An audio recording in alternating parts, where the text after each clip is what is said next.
সম্মানিত ভিউয়ার্স, কেমন আছেন সবাই? আশা করি আল্লাহর রহমতে ভালো আছেন, সুস্থ আছেন। আপনাদের সাথে আমি রয়েছি মোহাম্মদ রাশেদ মোশাররফ, শিক্ষক নিবন্ধনধারী, কারিগরি শিক্ষা ও trade instructor, Itna Nurpur DD মাদ্রাসা, ইটনা কিশোরগঞ্জ। সম্মানিত ভিউয়ার্স, আপনারা দেখছেন ভোকেশনাল টিভি। সম্মানিত ভিউয়ার্স, আমার নিজ জেলা জামালপুর ও নিজ উপজেলা সরিষাবাড়ি উপজেলা। সম্মানিত ভিউয়ার্স, আমি একজন ডিপ্লোমা ইন ইঞ্জিনিয়ারিং পাসধারী টেক্সটাইল এবং ট্রেড ইনস্ট্রাক্টর এসএসসি ভোকেশনাল শাখা। তো সেই হিসেবে ডিপ্লোমা ইন ইঞ্জিনিয়ারিং পাস করে কোথায় কোথায় আবেদন করা যায়, কোথায় কোথায় আবেদন করা যায় না, এগুলো নিয়ে সর্বদাই আমরা ব্যস্ত থাকি সঠিক তথ্যটি দেওয়ার জন্য।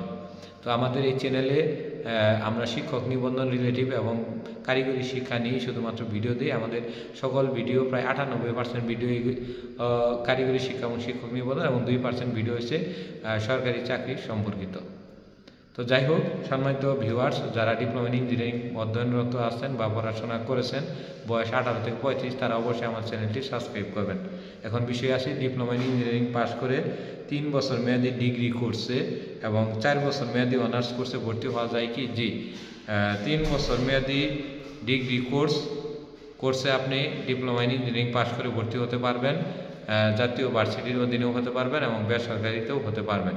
এর পাশাপাশি 4 বছর মেয়াদি অনার্স কোর্সে আপনারা সরকারি এবং বেসরকারি যে প্রতিষ্ঠানগুলো রয়েছে সেগুলোতেও আপনি অনার্স কোর্স করতে পারবেন, সেক্ষেত্রে কোনো ধরনের সমস্যা নেই।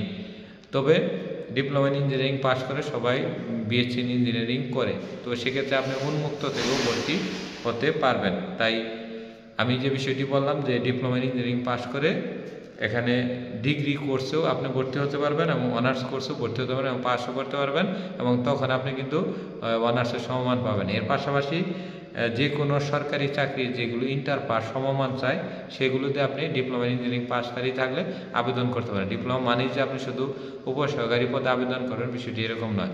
সরকারি যে কোনো ইন্টার পাস চাকরি যেগুলোতে শুধুমাত্র ইন্টার সমমান চায়, তো সেক্ষেত্রে ডিপ্লোমা ইন ইঞ্জিনিয়ারিং পাস করে আপনারা সেই সমমান পদে আবেদন করতে পারবেন। এবং আপনার এই যে আমি বললাম যে ডিগ্রি এবং অনার্স, সেক্ষেত্রেও ভালো সাবজেক্ট নিয়েও কিন্তু আপনারা পড়তে পারবেন। সরকারি এবং বেসরকারি যথেষ্ট সুযোগ রয়েছে। তো ধন্যবাদ সবাইকে, আশা করি ভিডিওটি বুঝেছেন। আর ডিপ্লোমা ইন ইঞ্জিনিয়ারিং কিন্তু 4 বছর মেয়াদি কোর্স, এবং এটি এসএসসি পাসের পরে করা লাগে, এবং আইসি পাস বা বিজ্ঞান বিভাগ থেকে ইন্টার পাস করলে এবং কারিগরি থেকে ইন্টার পাস করলে 3য় এবং 4র্থ সেমিস্টারে ভর্তি হওয়া যায়। এই বিষয় নিয়ে আরও ভিডিও আছে, দয়া করে দেখে নেবেন।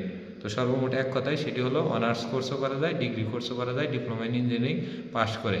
তো এটি কিন্তু আবার বয়সের সাপেক্ষ রয়েছে, দীর্ঘদিন পরে কিন্তু আপনি ডিগ্রি এবং অনার্স করতে পারবেন না। তো বেসরকারি ক্ষেত্রে এটি শিথিল যোগ্যতা রয়েছে। তো ধন্যবাদ সবাইকে, সবাই ভোকেশনাল টিভির সাথেই থাকুন। ধন্যবাদ।